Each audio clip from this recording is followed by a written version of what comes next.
Welcome back to coverage here of the 2020 season grand finals. Marshall Sutcliffe with Paul Cheon. Paul, we are well and truly down the stretch here on day number 2. Lots of top 8 seats up for grabs. In fact, 5 of them as we head into this last round. Now, in our feature area, our virtual one, as it turns out, we have Raf Levy versus Gabriel Nassif. We also have Aaron Gertler versus Christoph Prince. We'll update you on those when we get there, but our main match is going to be Emma Handy versus Ken Yukuhiro. They are playing a clean win-in for top 8. What can we expect from the matchup, Paul? Well, as the folks at the desk mentioned, I mean, especially for the first game, a lot of it will just come down to kind of a race. Who can kind of do their thing faster? And when you look at Ken Yukuhiro's list, he doesn't have a ton of deck manipulation. Instead, he actually chose to kind of alter his deck a bit so that there's actually a little bit more back and forth, and his deck can kind of play to the late game, which is exactly what you don't want in this specific matchup, where you're basically playing against a ramp deck that really just kind of is the king of the late game. So, for Ken, I think the important thing in this matchup is for him to try to assemble that combo as quickly as possible, because Emma really doesn't have any main deck answers to kind of prevent the combo from happening outside of the 2 copies of Yasharn and 1 Ether Gust in her deck. That's right. It's, of course, Neostorm in the hands of Ken Yukuhiro, and we're going to see some ramping from the Emma side of things. Let's jump in. Again, the winner of this match is in the top 8 straight up. Now, there is also a world, though, where the loser could make it in 2, possibly. It looks like there may be room for 1 7 and 5 finisher, depending on how things go in this last round. We'll be keeping an eye on that, of course, as we work our way through. But, of course, if you're playing in this match, get the win, and that's it. You're in the top 8, and you don't have to worry about it. Yeah, definitely. And the interesting thing about this matchup is, when you actually look at it on paper, you would think, well, this is a combo deck going up against a ramp deck that's extremely linear, that doesn't really have a whole lot of ways to disrupt the opponent. But Ken Yukuhiro lost to Alan Wu earlier 2-0. Ken Yukuhiro's testing partner, Junya Iinaga, also lost to an Elneth ramp deck. So this tells me that, this is not, while on paper it might seem like the combo deck should have the edge here, that's not exactly how the matchup plays out. All right, well, this is a good start here for Emma. She's got the Lotus Cobra on the battlefield just to kick things off, and you can see that Omnath sitting in hand as well. What about on Ken's side? Oh, he has the Abrade. A little bit of interaction here in the main deck from Ken Yukuhiro, and he can kill Lotus Cobra straight away. So he does. Back over to Emma. She's going to play her land and fire off an Explore here. Ken's hand is incredible. He's got it all. He's got the Seagate Stormcaller. He's got the Neoform. He's got the Pact of Negation just in case Emma has something. All he needs to do is find an untapped. All he needs to do is find land number 4, so that on turn 4 he can just combo off. It's important that he finds the correct mana here. But yeah, now he's got it. Found the Steam Vents here. So next turn he can just go Seagate Stormcaller into Neoform with Pact of Negation backup. Well, how about untapped White Source off the top? Where did this card come from? Here for Emma Handy.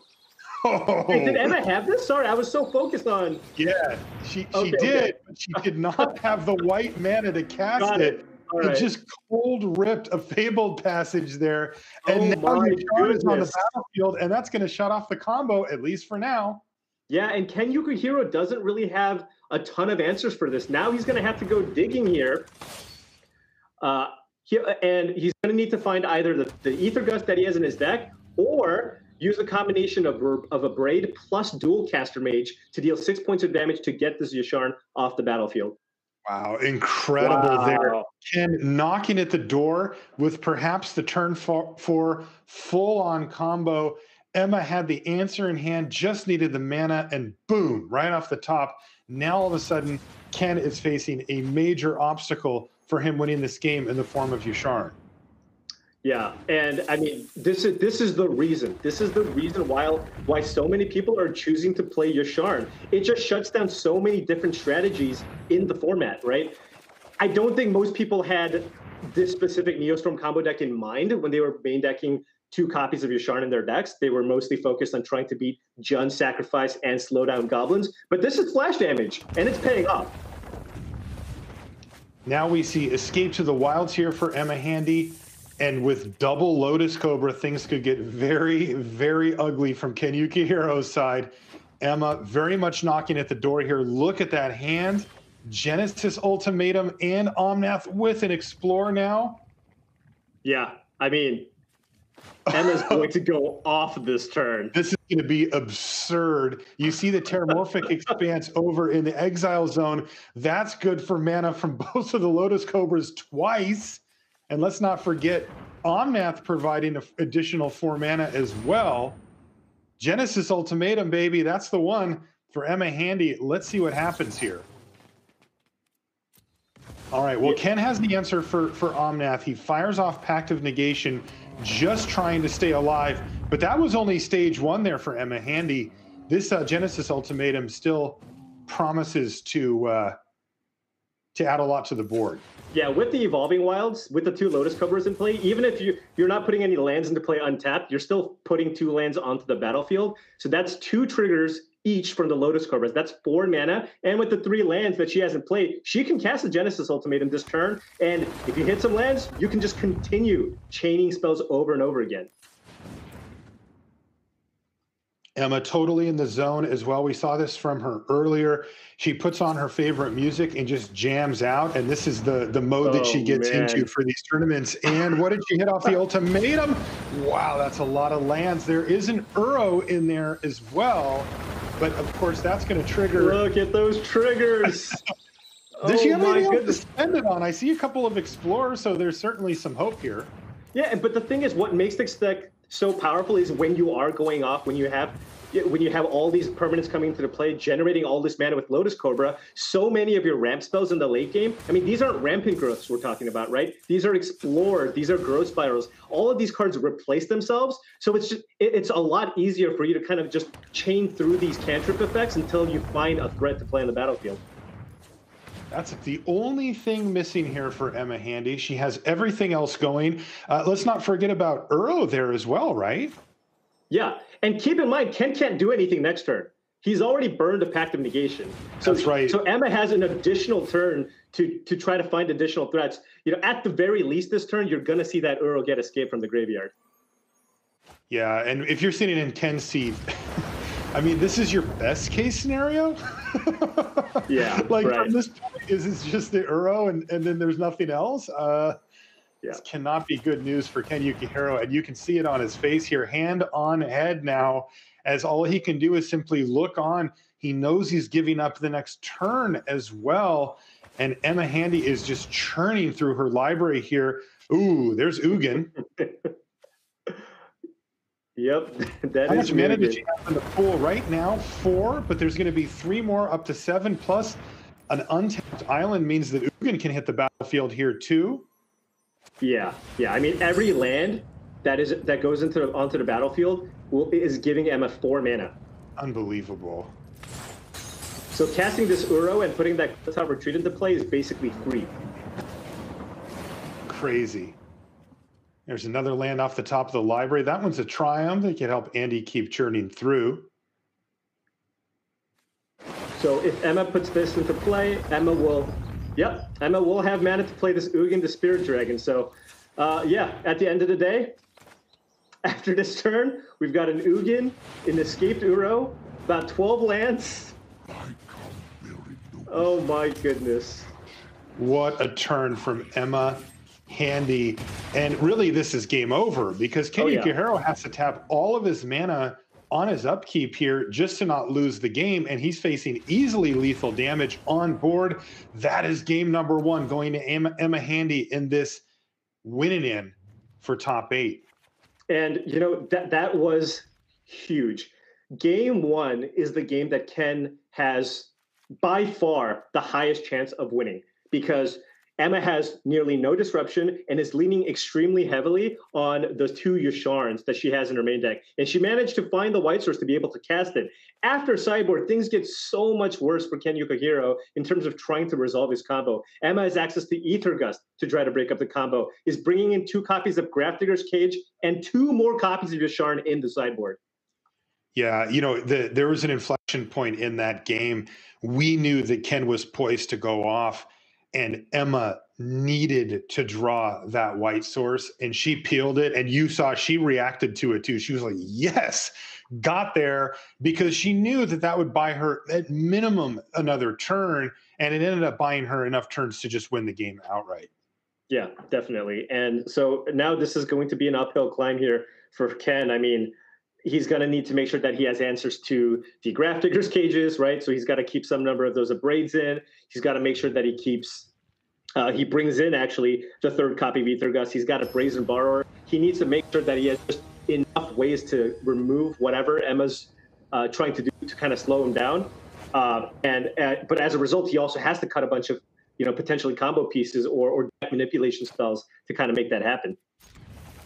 Okay, game number 2 incoming. This is absolutely huge. Ken Yukuhiro is now up against it. He's got to win back-to-back games in what, at least post-sideboard, can be a difficult matchup. And if he doesn't, well, he's going to drop down to 7-5 and be in a scrum with a bunch of players, maybe one of whom might be able to make it into top 8, depending on how things go in this last round. Very precarious position, to say the least. The winner, though, will advance. If it is Emma Handy, she will be in the top 8. Yeah, and I mean, Ken's hand got the combo, right? Has the combo here in place, so just needs to try to piece together some lands, and hopefully Emma doesn't have any real way to kind of interact with what Ken's trying to do. The Plains means that Explorer is going to be the play here for Emma Handy. Finds a Ketria Trio, may as well just get that thing down.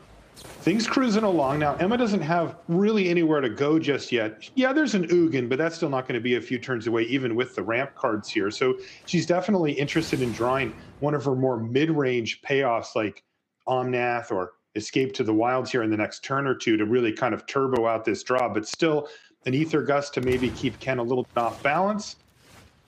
There's a Lotus Cobra. That could produce Ugin a turn or two sooner as well. Ken is really hoping that Emma taps out for an Omnath or something here, because then he will have the combo in place. I do not believe that Emma would tap out here. I think it's just too big of a risk, given the fact that she does have that Aether Gust to interact with Ken's combo. Speaking of Aether Gust, it looks like Ken's going to fire one off on this Lotus Cobra here. Well, at least consider it. Yeah, I mean, he's going to fire, if he does fire off the Aether Gust here, Emma then will just play an island, keep up Growth Spiral and Aether Gust, and Ken won't really be able to go off unless he draws something like a Pact of Negation. Oh, but let's see. If Emma runs out the Fabled Passage, no, I guess that wouldn't matter. Curious to see what Emma does with the mana here. Probably running out Growth Spiral. Fabled Passage, giving a nice little mana bump in conjunction with Lotus Cobra. Emma continues to rock out as, she mentioned that, this is part of how she concentrates, right? You throw the headphones on, you get the music cranked up that kind of gets you dialed in, and then you go to work. I can't do that. If I put on music while I'm playing Magic, it distracts me too much. Yeah. And based on what it seems like she's listening to, it seems like it would be, I would feel like I would get very distracted by it. I mean, she's drumming along. Like, she's into the music. Yeah. Like, she can multitask very, very well. Oh, there's a Yasharn. Although, if she goes for the Yasharn here, then Ken's going to win. It. Oh, yeah. So that, I mean, that's what Ken's hoping for here, right? I mean, if Emma goes for the Yasharn, and look, very heads up here, Emma could have just cast Yasharn here, recognizing that Ken could have something like an Aether Gust, and so choosing not to play it here. I think Emma really wants to only run out the Yasharn here if she can also have access to Aether Gust up to prevent Ken from comboing off. Yeah, Ken just doesn't apply pressure in any way whatsoever until he's going to combo off. And that means that Emma can just play a longer game where she can put out these speed bumps like we talked about before, like a Yasharn with an Aether Gust backup, and just kind of sit here because Ken's not doing anything meaningful. What's actually a somewhat cool play. This is obviously fine, and Emma will put that on top. But with the Yasharn on the stack, you let it resolve, and then you Ether Gust it, and then see if Emma chooses to fetch or not. Because if she does choose to fetch, then she would lose the Yasharn.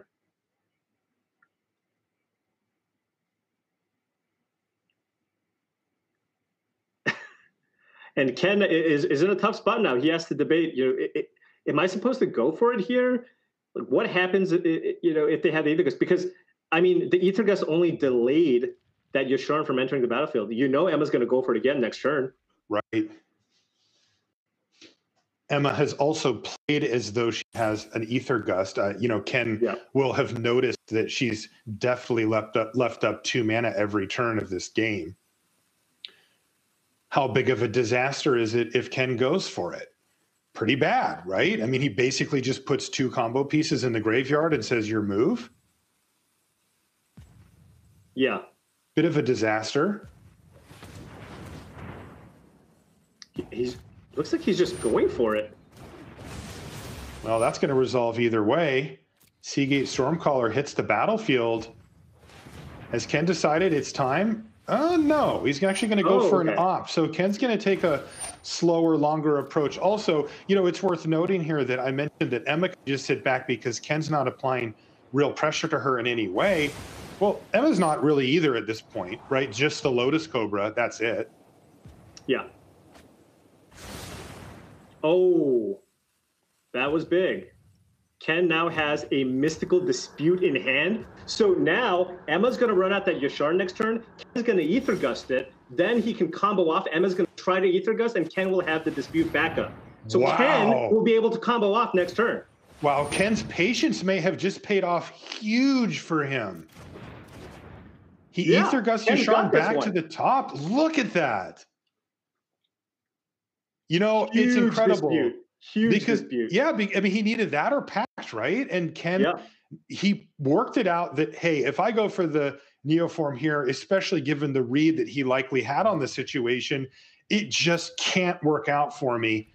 And so he decided that he's going to play Seagate Stormcaller and then copy and opt. Just keep digging to get these pieces.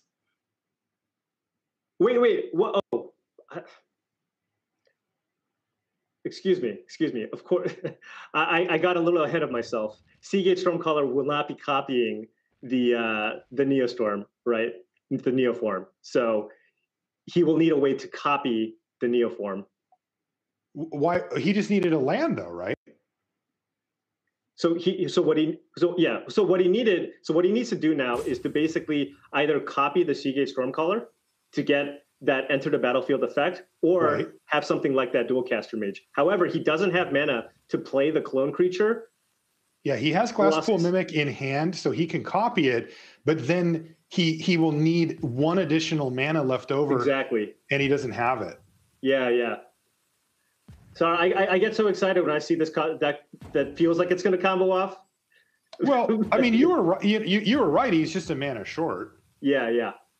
So he really. But that mana is going to be huge here. It was a Dualcaster Mage, I think, off the top. Is that what that is?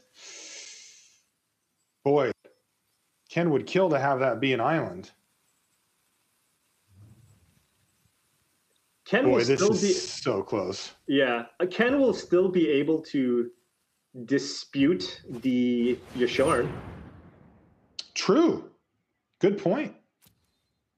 Unless, of course, there's an untapped land, right? Yeah, but I mean, if you're going to run out the Stormcaller here, I mean, you're just going for it, right? So.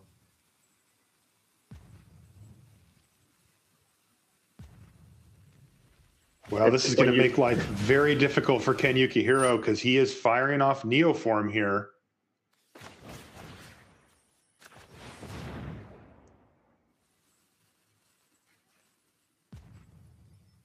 So there it is, Ether Gust on Neoform. Perhaps since he has the second copy of Stormcaller on the battlefield, if he tops this, he could just try it again. Is that the game plan? Yeah, I mean, so he can sack the Stormcaller, But like, what can he get? He's only going to just get a 3-mana creature, right? If he gets a dual caster mage, there's no spell to copy. Yeah, that doesn't work either, does it? Yeah, no, you're right, Paul. So instead, he's going to get Combat Celebrant as a 5/2.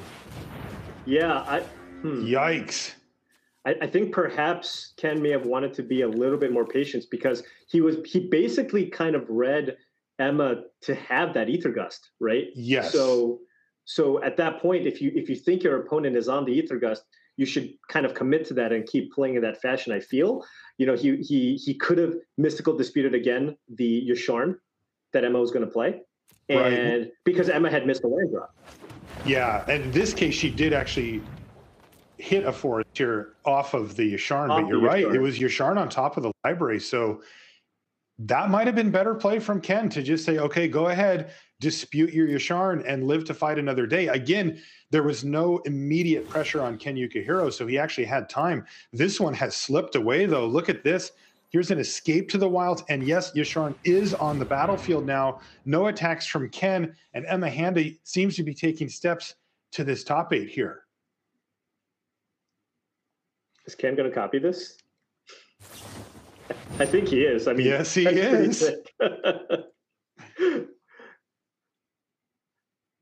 And now Emma's thinking, do I want my opponent to draw 5 cards? Maybe I should gust this. But all right, and now, I mean, Ken's going to be able to dispute, right? And now he's going to be able to dig 5 cards deep here to try to find an answer to this Yasharn and combo off. Okay, here we go. He did actually find another copy of Mystical Dispute and has the blue mana. Of course, that doesn't do anything against Escape to the Wilds. That Fabled Passage was a really, really good draw here for Emma, because now Emma can run out the Fabled Passage and in response to the combo can fetch and then still have Ether Gust available. Because of the Lotus Cobra, of course, that's in play. Of course. Boy, this has been a very interesting game. It's game number 2 between Emma Handy and Ken Yukuhiro. Oh, no, never mind. Emma already had 2 land drops, but yes, now can run out the Lotus Cobra here. It still has access to the Ether Gust. Plenty of mana, yeah. Yeah, Emma had actually not played a land yet, it seems. So both land drops available from Escape to the Wilds there. And Emma's going to pass a turn once again. So Emma has access to 4 mana.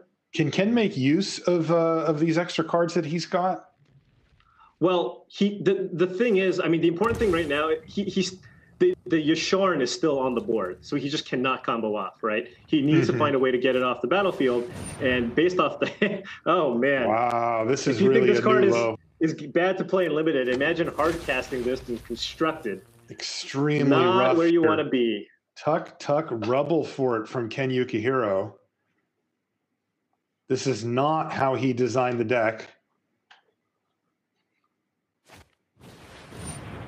And here comes Seagate Stormcaller. Yeah, I think he's just playing that out as a 2-mana 2/1. So we just saw a 2-mana 2/1 and a 3-mana 0/3 defender get cast. But, that is the nature of playing a combo deck like this. Your deck is filled with creatures like this. Blue Goblin Piker, go. Yikes. That's generally considered somewhat reasonable for blue's color pie.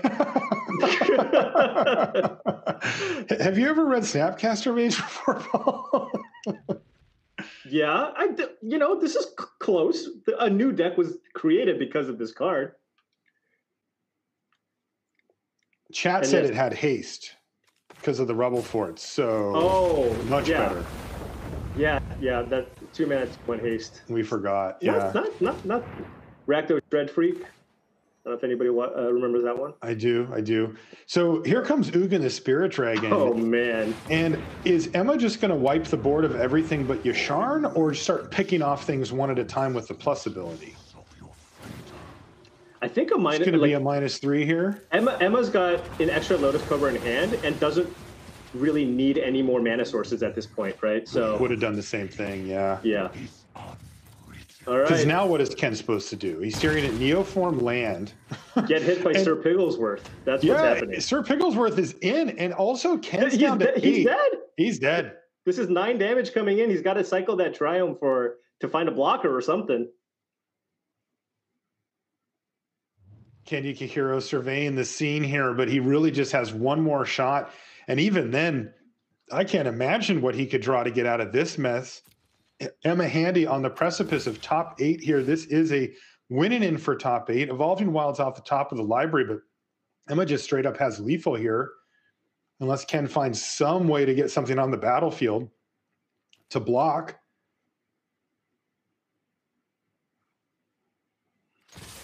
Emma taking a little bit of time because if she wins this game, she's into the top 8. So just wants to make sure you think about all the different combinations of cards Ken Yukuhiro could have. Look at her face. She just realized that she is, in fact, into the top 8. And she goes, Ugin the Spirit Dragon up top, and Emma Handy is in the top 8.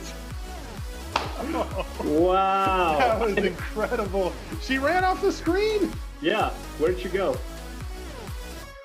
Yeah. To be fair, not the first time we've seen somebody get up and run away from the camera. But yeah, I mean, huge win. This is Emma's, I believe, first top finish.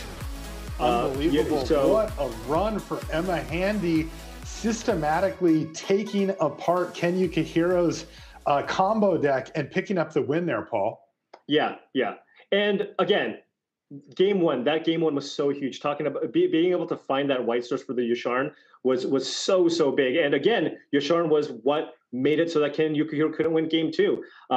Actually, the other day, Pascal Maynard was saying, why isn't historic Neoform combo the deck to play? Why isn't it broken? And Alan Wu and Seth Manfield both responded. Seth said, not overly impressed with it. Alan said, vulnerable to all the best interaction in the format. Aether Gust, Grafdigger's Cage, and Yusharn. And guess what? This ramp deck has all those cards in it. So it was really going to be an uphill battle. And, I mean, Ken, 7-5 could potentially squeak in on tie breaks, but, there's going to be a lot of people kind of in that scrum. Yeah, great run for Ken, but it's Emma Handy who's in the top 8, and Emma is with day 9 right now.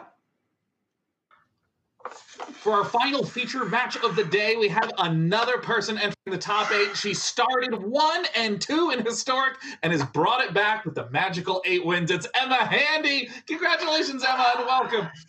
Hi, Sean. But, when you joined this call for the interview, you just seem to have a lot of emotion. Talk to me about what you're feeling. Yeah, I mean, I know everyone probably just saw my camera. There was this moment where I don't even, this is barely real to me right now. All I could do was kind of shout expletives because there's this moment where I'm attacking and I go, all right, well, if this connects, Ken's dead, but he probably has not pack ambusher, so how am I going to play through that? Does he get another draw step? And then the attack just connected. And there was this moment of, wait, his deck doesn't play life gain. His deck can't counter an Ugin trigger. He didn't Brazen Barter the Ugin. Oh my God, is this happening? Is this happening? And I don't know. There's so much. And getting to top 8 with Autumn. Like, Autumn's one of my best friends. We worked together for this event. We've just been there for each other so many times. It's so meaningful to me. I don't know. There are words. Well, listen, I was going to ask you about Gruul Adventures. Screw that question. I mean, what does it mean to you to be in the top 8 of such a prestigious tournament? I mean, this isn't just qualifying for a tournament and top 8ing it. You had to perform well at a previous event at the Mythic Invitational just to be able to get here, and now you're top 8 at this incredible field. Like, what does that mean for you? It honestly, it means it means so much because the Mythic Invitational, for anyone, that's how I qualified. I came in 9th on breakers at that, which it's hard not to feel a little bummed about that. So coming back and converting on the second try, and especially with, I don't know, I had to put a lot of faith in my own deck building to even register this stupid Gruul deck. It's not stupid. I'm just processing a lot right now. I think it's a great deck, but we love it. The literal 2 a.m. start throwing the deck together, refine as much as possible, and then we just making it all the way to top 8 with one of my best friends is just unbelievable. Well, Emma, it has been a treat to follow you in this tournament. Once again, starting 1-2 in Historic, crushing with Gruel Adventures, and finishing off in the final round to do, you know what, just one better than you did at the last tournament. You got 9th at the Mythic Invitational, and now you're top 8. Congratulations. So let's close out the day and head back to the cast and desk. And congratulations again to Emma Handy for that great win and the top 8 finish here at the least. We'll see how far she goes tomorrow. We've got another match, though, we're going to jump right into here. This is Christoph Prince playing against Aaron Gertler. Now, a little bit of a twist here, Paul. As we come into the round here for these two, Aaron Gertler, he's in with a victory if he can knock off Christoph Prince here. That is not true, though, for Christoph. Christoph had a 6-5 record coming in, which means if he can win this game 3, by the way, that we're jumping into, then he will be 7-5. That does not in any way guarantee a top 8. In fact, that's more like a win and pray situation rather than a win and in situation. But if Gertler wins, he's in. Yeah. Huge match here for Gertler. And, we've seen this matchup a lot, actually, because Seth Manfield's kind of been on that Jund Sacrifice side. Although, notably, Christoph Prince is on a slightly different version of the Jund Sacrifice deck. He's playing the non-collected company version, which tends to be a little bit slower. We saw Seth able to come out victorious because of those quick starts with turn 2 Dreadhorde Butcher. This deck is incapable of those types of starts. So it looks like Christoph's mulliganed here as well to 5. No, he has a Thoughtseize in the yard, so maybe just to 6. But back over now to Gertler, who doesn't do anything just yet. Yeah, pretty slow starts from both sides, which has to favor Aaron Gertler here. Not a ton of pressure coming in, and as you can see, one thing I just want to point out, Gertler leading out with a turn 2 Fabled Passage, despite the option to play other lands here on turn 2, might want to kind of thin out the deck, find a white source, and just try to find some action, because he kept a very land-heavy hand.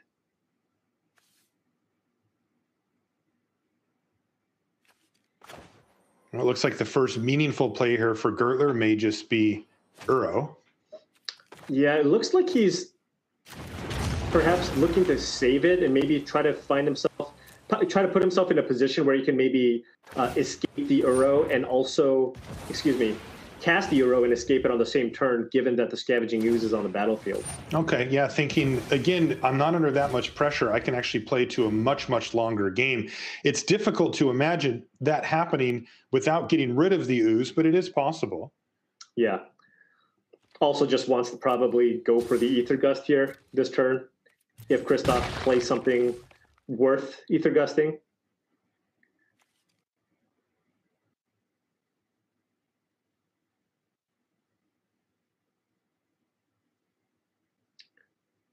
Christoph's mana is a little bit awkward. That land that he has on the right side looks like it might tap black mana, but it does not. So he will not be able to play Castle Locthwain and draw a card.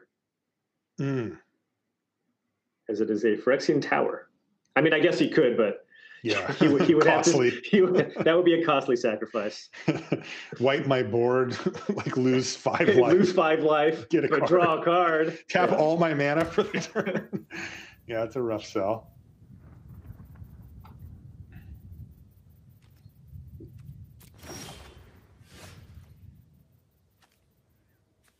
Another Triumph off the top. It's going to just play the Hinterland Harbor. And yeah, it looks like enough waiting around. I'm just going to run out the Uro just for the, kind of as a spell here, if you will. Yeah, just really wants to make sure that he keeps up the Ether Gust. And it's going to be huge here. Christoph's going to be able to make a 3/3 Scavenging Ooze this turn, but almost certainly he's going to run out that Corvold Fakehurst King next turn. And Aaron Gertler is going to be able to hit it with this Ether Gust.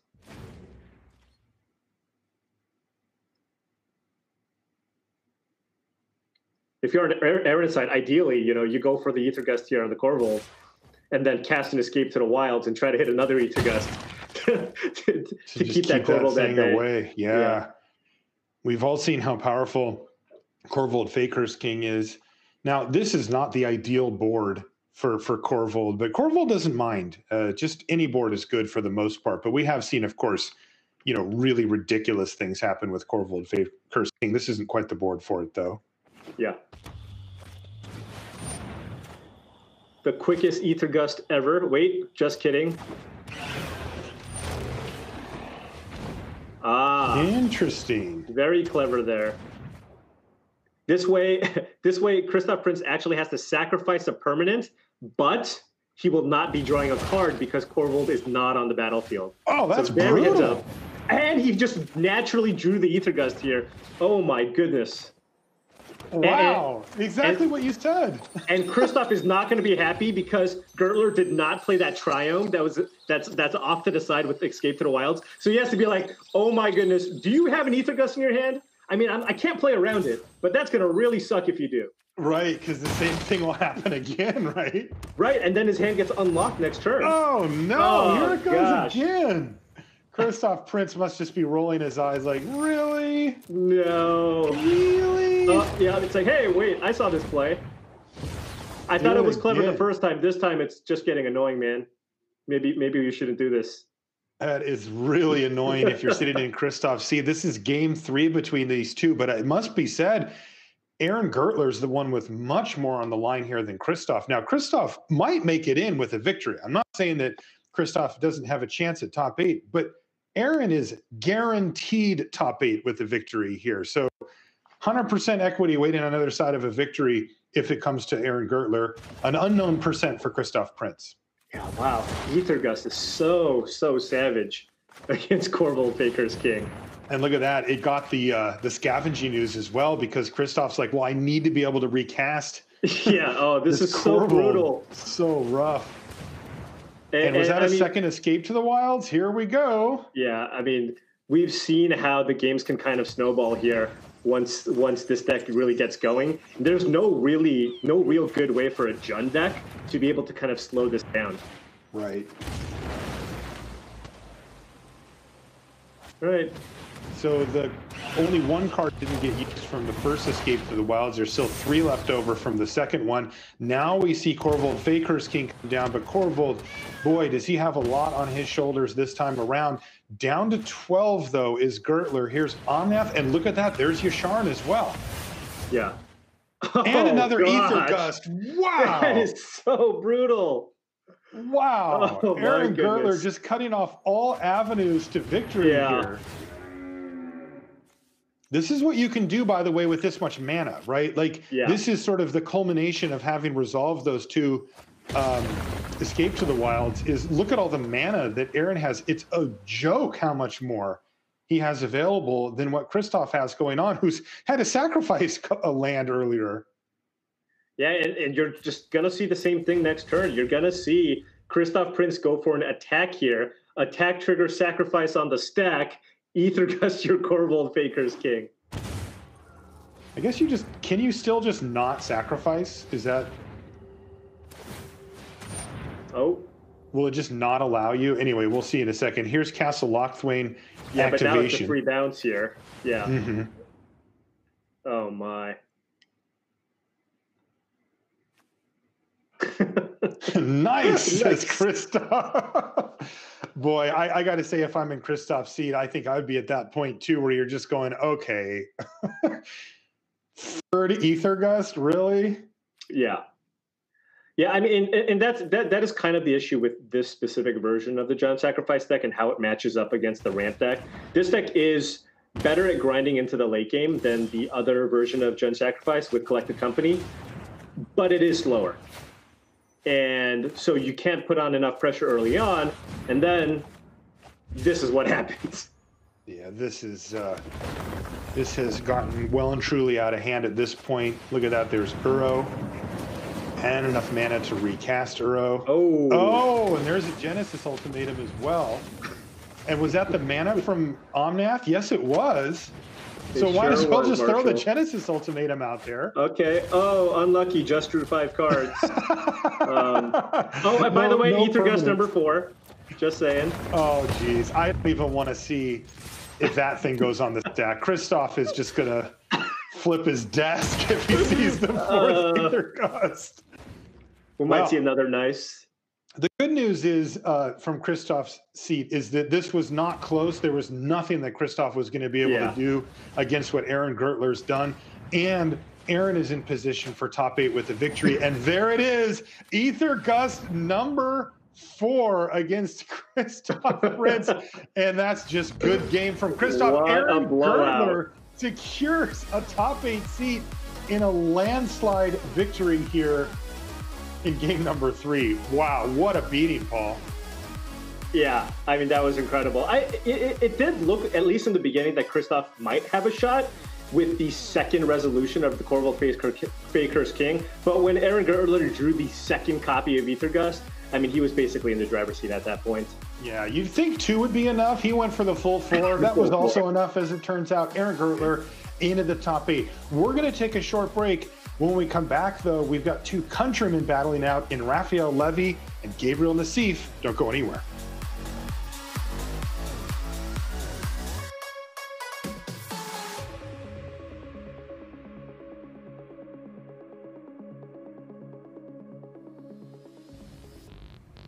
You can choose your deck, but you don't get to choose who you play it against. But what if you could? The Grand Finals competitor I'd most like to face is Luis Scott Vargas. He's always been one of my favorite players. I've enjoyed watching his videos, listening to his podcast, playing his decks, and I really love that he tries to bring a spirit of fun whenever he's doing anything Magic related. He and I are both kind of pranksters at heart, and I just think there's some resonance there. So I want to play him, and I want to crush him. The player I would like to face is Raphael Levy, because at the Prior to Finals, round 14, we played an intense match, 3-game match, where I played so bad. I lost any opportunity to make top 8, so I want to face him again and redeem myself. Where I want to play and beat most at the Grand Finals, I'm gonna go with Luis Scott Vargas. I've yet to play him in a high-level Magic tournament, and the only thing we get to play against each other was in Among Us, so looking forward to that. The Grand Finals competitor I'd most like to play against and defeat is definitely Gabriel Nassif. Every time I play against Gab, then we just have these awesome matches. He's ahead in our lifetime stats, our head-to-head, including the finals of a Pro Tour and the top 8 of a Pro Tour. So, yeah, it's got to be Nassif. Actually hired Christoph as a coach to help me prepare for the Mythic Invitational, and of course, coaching worked very well. But I think it would be a fantastic story if I were to face him in an important match of the Grand Finals, almost no matter how it went. Un jugador que me gustaría enfrentar en un partido importante sería Seth Manfield, porque tenemos una muy linda rivalidad que viene desde hace bastante, así que sería muy agradable volver a cruzarme con él y ganarle.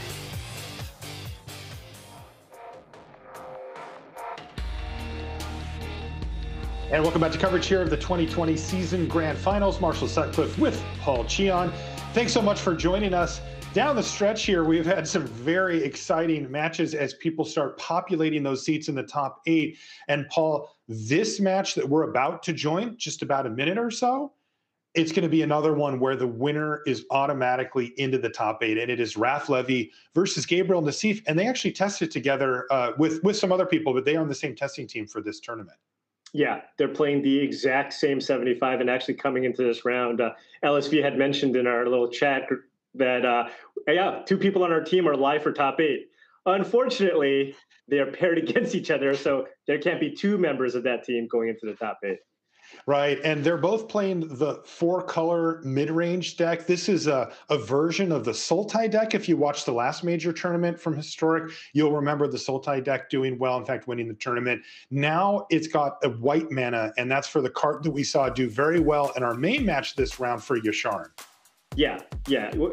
Yasharn is just an extremely solid creature to kind of just play, right? It's not a huge cost to play into your deck. You have ramp effects, but it's a 4-mana 4/4 that gets you 2 lands. That's already pretty solid value. In addition, it just shuts off several of the big decks in the field. So Jund Sacrifice was a pretty highly represented deck coming into this event, and if you just resolve a Yasharn, all of a sudden, Witch's Oven, Priest of Forgotten Guards, it just turns off all of those cards. And we just saw in the previous match with Emma Handy, also shuts off the Neoform combo.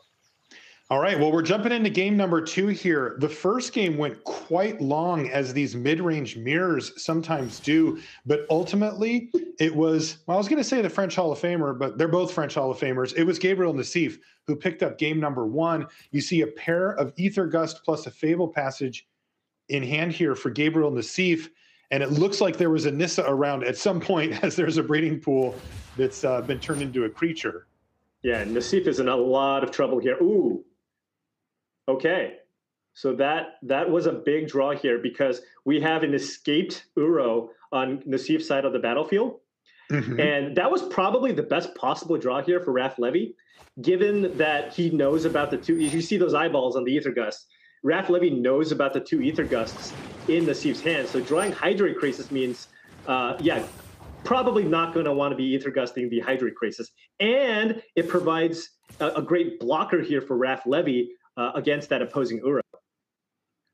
Although it looks like that's a 7/7 shark token. Okay, we're getting so he's got the great blocker, but you're right though, Paul, that because the Ether Gust just isn't that effective against Krasis. If you bounce it, if you put it back again, they just recast it and just avalanche you in value.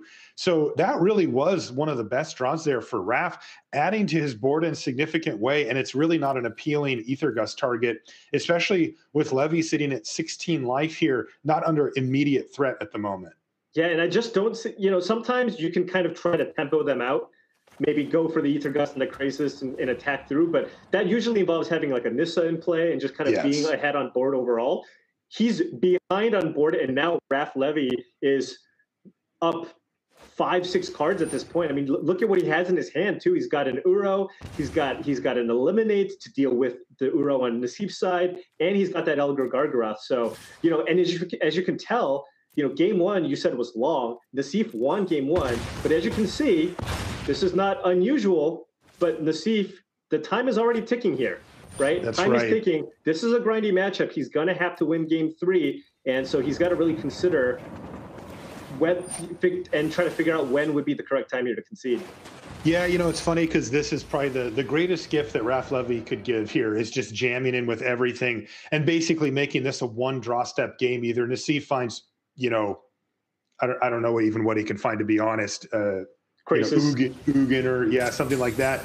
I don't even know if he has that card, but yeah, it has to find something just completely absurd, or can just hit that concede button and go into the last game with 6 minutes plus of time, which is enough. Extinction events, if he kept it in, would be extremely good. Extinction events on even would wipe out the board. So that would be a card that he really, really wants here. Considering just attacking first, or just going to run out the Uro here. I guess just going to run it out. Yeah, just get a little more information here. Yeah, you do get the attack either way potentially. There's Eliminate though to eliminate that possibility. Now the new Uro is going to come into the battlefield. That one can stay. Thoughtseize wasn't what Nassif needed here either. And he can escape with the Fabled Passage. He can. He can, yeah. Still really needs that Extinction event.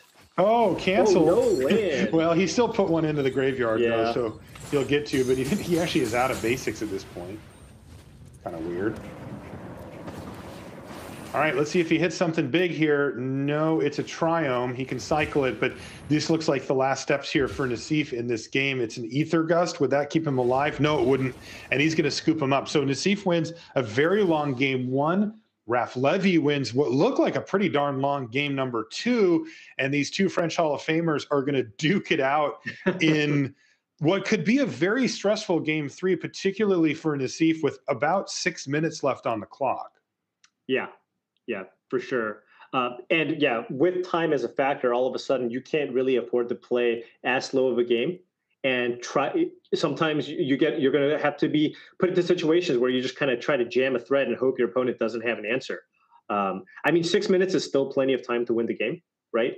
Mm-hmm. So if you get the draw where you Thoughtseize your opponent, know exactly what they have, and kind of sequence your spells in the right order, you can still easily win in 6 minutes. But Nassif does probably have to look to kind of turbocharge his pace of play a little bit here give himself the best shot of winning this match. Yeah, it's certainly enough time, right? Like that, Right. that much is clear. The real question comes in with how do the draws line up with each other? Because sometimes it does just become kind of a exhaust each other of your resources type game where you tap out to do something, then they answer it and do their own something, and you kind of go back and forth like that for a while. And there's not a lot that these decks can do to, it's not like you can decide to play aggressively, right? Like these decks are built to do what they do, and they don't really have curve outs that allow you to say, well, I'm just going to play aggressively and hope it works. It's more like you got to play the cards how they're played. And then sometimes you get into that mode where it takes 3 or 4 minutes of game clock, even playing quickly, to just sort of let the dust settle. And then the first person to top deck something huge like a Nissa or a Hydrate Krasis or whatever can take over the game. But if that's the case, things could get really intense for Nassif because, he's the one who's much lower on clock than Levy. So, for example, even in your sideboarding, one thing to consider is, well, I'm looking to be a little more proactive. I just want my threats to resolve quicker.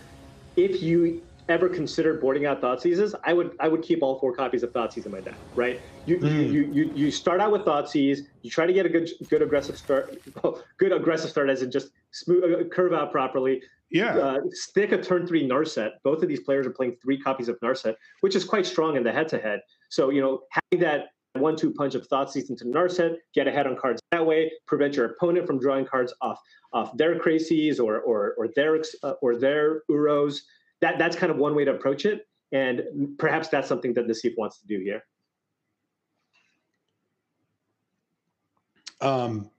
As for Raphael Levy, it looks like his clock has just appeared as well. Now he'll be 3 or 4 minutes ahead of Nassif, so unlikely to matter for him. And again, 6 minutes, 5.5 minutes really is plenty of time, unless the hands play out in such a way where the players are just trading resources for the first 5-6 turns of the game. Yeah. Nassif does have the better opening hand here. He's got the double growth spiral opener, right? So he has a far more explosive start here than what Raph Levy here is working with.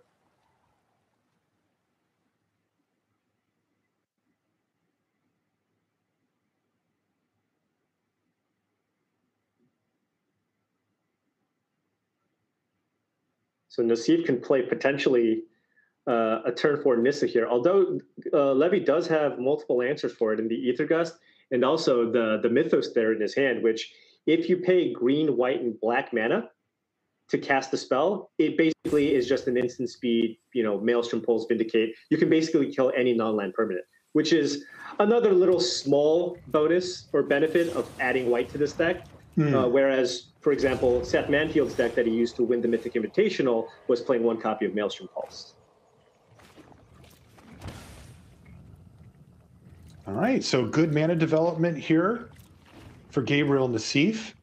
Knocking on the door with a Nissa, that is definitely one of the ways that that this deck can kind of snowball an early lead, is by landing Nissa Who Shakes the World and then just making a land every turn into a creature. The damage adds up really, really quickly.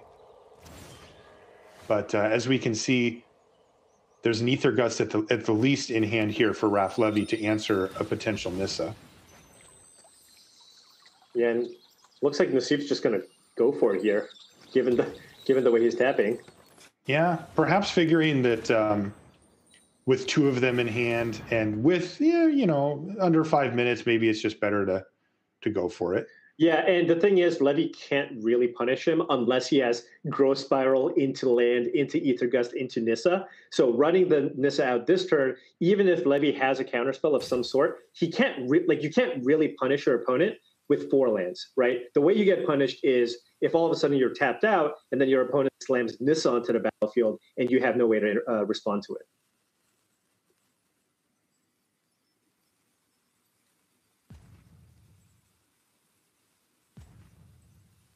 Levy's thinking.